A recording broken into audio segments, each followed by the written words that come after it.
नमस्कार, मी प्रियंका सरवार. न्यू इरा पब्लिशिंग हाऊसच्या यूट्यूब चॅनलमध्ये मी आपलं स्वागत करत आहे. आज मी तुमच्या समोर एक वेगळ्या धाटणीचं पुस्तकाबद्दल मी तुम्हाला सांगणार आहे. ते म्हणजे व्हाईट टॉर्चर. तुम्हाला पुस्तकाचं नावही थोडं वेगळं वाटलं असेल, की काय असं ह्या पुस्तकाचं नाव? जे की म्हणजे तुम्ही जेव्हा पुस्तक वाचाल, त्यावेळेस तुम्हाला ह्या नावाचा उलगडा पण होईल, की व्हाईट टॉर्चर हे का पुस्तकाचं नाव ठरवलं गेलं आणि का त्याला तसं दिलं गेलं. तर मुळात ह्या पुस्तकाचा विषय असा आहे, की इराणी महिला कैद्यांच्या मुलाखती आणि हे पुस्तक लिहिलं आहे नर्गिस मोहम्मदी यांनी. तर म्हणजे त्यांनी पूर्णतः लिहिलं नाहीये. त्यांच्या काही मुलाखती असतील किंवा त्यांनी जे लेख लिहिले, तर हे पुस्तक सगळ्यात आधी आलं फारसी भाषेमध्ये. त्याच्यानंतर ते इंग्लिशमध्ये त्याचं रूपांतर झालंय आणि नंतर ते आपण मराठी भाषेमध्ये केलं. तर हे पुस्तक पूर्ण भारतामध्ये पहिल्यांदा एका लँग्वेजमध्ये आलंय, ते म्हणजे मराठी भाषेमध्ये, आणि ते पण आपण घेतलंय न्यू इरा पब्लिशिंग हाऊसने. तर ह्या पुस्तकाची एक पार्श्वभूमी मी तुम्हाला सांगते, की आम्हाला का वाटलं की हे पुस्तक आम्ही प्रकाशित करावं आणि ह्या पुस्तकापर्यंत आम्ही कसं पोहोचलो, त्याबद्दलची छोटीशी आणि गमतीशीर नाही म्हणता येणार, पण फार टची मुवमेंट आणि फार म्हणजे प्राऊड मुवमेंट होता आमच्या पब्लिशिंग हाऊससाठी, की त्यांनी सुद्धा आम्हाला ह्या पुस्तकाचे मराठी भाषेचे राईट्स आम्हाला दिले. आणि तो प्रवास मी तुम्हाला सांगते, की ज्यावेळेस तुम्ही बघाल की ही नर्गिस मोहम्मदी ह्या ज्या आहेत, तर ह्या इराणमधल्या सोशल ॲक्टिव्हिस्ट आहेत. त्यांना त्यांच्या कामासाठी, त्यांनी जे लढा देत आहेत तिथल्या स्त्रियांसाठी, स्वतःसाठी, तर त्यांना त्यांच्या कामासाठी 2023चा नोबेल पीस प्राईज, शांतता पुरस्कार हा मिळाला. जो की सगळ्यांना तुम्हाला माहिती असेल, नोबेल पारितोषिक हे पूर्ण जगामध्ये सगळ्यात मोठा सन्मान मानला जातो आणि त्याच्या कॅटेगरीमध्ये शांतता नोबेल पुरस्कार असतो, तर तो यांना दिला गेला. तर तो त्यांना का दिला गेला आणि ज्यावेळी त्यांना दिला गेला तेव्हा त्या कुठे होत्या? तर ह्या सगळ्या ज्या घडामोडी आहेत ना, या पूर्ण मागच्या तुम्ही बघाल की सोशल मीडियावरती, आपल्या न्यूज चॅनलवरती, वेगवेगळ्या पेपरमध्ये, तर हे कायम नर्गिस मोहम्मदी हा टॉपिक किंवा यांचं नाव कायम असायचं फ्रंट पेजवर मधल्या वेळी, किंवा जेव्हा इराणी देशाचं काही न्यूज असतील त्यावेळेस नेहमी यांचं नाव असायचं. तर आम्हाला ते कुठेतरी आम्ही त्याचा पुरावा घेत राहिलो, म्हणजे त्यांच्या पाठी जात राहिलो, की काय नेमकं यांनी हे लिहिलंय. आणि हे पुस्तक नंतर त्यांनी स्वतःच प्रकाशित केलं, म्हणजे दुसऱ्यांकडून बाहेर आलं ते पुस्तक. तेव्हा त्या जेलमध्येच होत्या जेव्हा ते पुस्तक आलं तेव्हाही. मग आमच्या डोक्यात आलं की हे पुस्तक आपण मराठी वाचकांसाठी उपलब्ध करून द्यायला हरकत नाहीये. पण हे मुळातच सोपी गोष्ट नसते. इंटरनॅशनल लेवलच्या तुम्ही मोठ्या पब्लिशरशी तुम्ही बोलतायत, त्यांच्या हक्कांबद्दल, त्यांचे राईट्स मागतात वगैरे.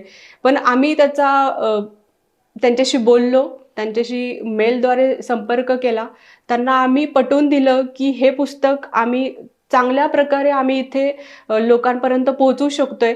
नर्गिसचा जो लढा आहे तो मुळातच इतका जास्त इन्स्पायरिंग आहे. तर आम्हाला त्या गोष्टीसाठी हे पुस्तक पाहिजे होतं, की आपण हे पुस्तक मराठी भाषेमध्ये का करतोय. कारण की ती जर इराणमध्ये आहे, तिचा लढा इराणमधला आहे, सगळं काही आहे. पण तुम्ही बघाल की हा फक्त इराणी कैद्यांच्या जरी मुलाखती याच्यामध्ये असतील, तिथला सामाजिक लढा याच्यामध्ये असेल, पण हे पुस्तक फक्त त्यांच्यासाठी आहे आणि त्यांचं असं नाहीये. ह्या पुस्तकामध्ये नर्गिस आपल्याला एक खूप छान संदेश देतीये, की तुमच्या पुढे तुमच्या समाजामध्ये किंवा देशामध्ये तुमच्या पुढे असं आव्हान आलं की जिथे तुम्हाला तुमचं खच्चीकरण होतंय, मानसिकदृष्ट्या, शारीरिक दृष्ट्या, सगळ्या रीतीने तुम्हाला अशा परिस्थितीमध्ये तुम्हाला सोडलं जातंय की जिथून तुम्ही कधीच बाहेर निघू नाही शकणार आहे. तुम्हाला प्रचंड अस्वस्थ केलं जातं, तुम्हाला तुमच्या घरच्यांशी बोलणं करू दिलं जात नाही, तुम्हाला जेलमध्ये टाकलं जातंय, तुमचा आवाज दाबला जातोय. आणि मुळात नर्गिस स्वतः म्हणतेय की म्हणजे इराणमध्ये आम्हाला शांतता पाहिजेले, आम्हाला मानवी हक्क पाहिजेले, स्त्रियांचे मानवी हक्क पाहिजेले. तर यासाठी मी मरेपर्यंत प्रयत्न करणार. आणि हे करताना जरी मला म्हणजे मरण आलं तरी पण ती त्याची पर्वा करत नाहीये. तर ह्या सगळ्या गोष्टींसाठी आपण हे पुस्तक वाचलं पाहिजेले, की आपल्यासाठी एक प्रेरणा आहे. नर्गिस हीच मुळात एक प्रेरणादायी स्त्री म्हणून आली आहे. तर त्यासाठी आपण हे पुस्तक वाचलं पाहिजे. तर नर्गिस काय म्हणतीये की इराणी गणराज्यामध्ये महिलांना हिजाबची सक्ती करण्यामागे असं कोणतंही धार्मिक नियम नाहीये आणि सामाजिक रीतिरिवाज किंवा संस्कृती अशी इस्लाम धर्मात किंवा इराणी च्या गणराज्यामध्ये असं दिलेलं नाहीये. तरी पण आमच्यावरती ती सक्ती का लादली जाते, मग त्याच्यासाठी ती आवाज उठवते. आजही ती नर्गिस जेलमध्ये आहे. जेव्हा हे पुस्तक छापून आलं आणि तिला जेव्हा 2023चा नोबेल पीस प्राइज मिळाला तेव्हा सुद्धा ती जेलमध्येच होती. तिला तुरुंगातून बाहेर पडण्याची सुद्धा, इवन पुरस्कार घेण्यासाठी सुद्धा तिला इराणी सरकारने पाठवलं नाही. म्हणजे तिच्या मुलांनी आणि बाकी इतर सहकाऱ्यांनी तिचा तो पुरस्कार घेतला. हा लढा खूप मोठा आहे. तिने एक जगासमोर संदेश दिला आहे आणि त्यासाठी आपण हे पुस्तक वाचलं पाहिजे. तर मी म्हणेल की आपल्यासाठी आपले जे वैयक्तिक प्रॉब्लेम्स असतात किंवा जे असतात ते फार छोटे असतात, पण आपण त्याच्यात लगेच आपल्याला दुःख वाटते, आपल्याला वेदना होतात, त्रास होतोय वगैरे. पण ह्या स्त्रिया इतक्या मोठ्या प्रमाणामध्ये त्यांचे हाल अपेष्टा होऊनही त्या आजही लढा देतात, जेलमध्ये राहूनही त्या लढा देतात. तर विचार करा की त्यांच्यामध्ये ती येते कुठून ना, तेवढी एनर्जी कुठून येते, तेवढी शक्ती कुठून येते.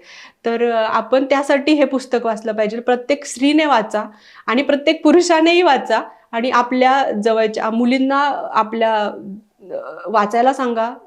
शाळेतल्या असतील किंवा कॉलेजमधल्या असतील, तुम्ही ह्या पुस्तकातून नक्कीच एक प्रेरणा घ्याल, चांगला संदेश घ्याल आणि तुम्हाला एक नवीन ऊर्जा मिळेल, पॉझिटिव्ह एनर्जी मिळेल, की जे तुम्हाला कुठेतरी तुमच्या आयुष्यामध्ये तुम्ही एखादं काम करताय किंवा रोजच्या तुमच्या डेली रुटीनमध्ये तुम्हाला मानसिकदृष्ट्या जरी तुम्हाला खच्चीकरण झालं, तुम्हाला निगेटिव्ह पॉईंट आला एखादा कधी, तरी तुम्ही जेव्हा नर्गिसला आठवाल ना, तेव्हा एक तो तुम्हाला लढा आठवेल, एक बिग पिक्चर दिसेल की अरे ती एवढं तिथे राहून ती करतीये. तर मग आपण तर नक्कीच ह्या छोट्या गोष्टीसाठी तर नक्कीच आपण मेहनत केली पाहिजे, आपण फाईट केलं पाहिजे. तर म्हणून हे पुस्तक नक्की वाचा. व्हाईट टॉर्चर या पुस्तकाचं नाव आहे. अनुवाद केला आहे राजश्री शहा मॅडम यांनी आणि हे पुस्तक तुम्हाला न्यू इरा पब्लिशिंग हाऊसमध्येच मिळेल आणि आमच्या डिस्ट्रीब्युटरकडे सगळ्यांकडे उपलब्ध आहे. खाली जो नंबर येते त्यावरती तुम्ही संपर्क साधू शकता आणि आम्हाला तुमचा अभिप्राय नक्की कळवा. धन्यवाद.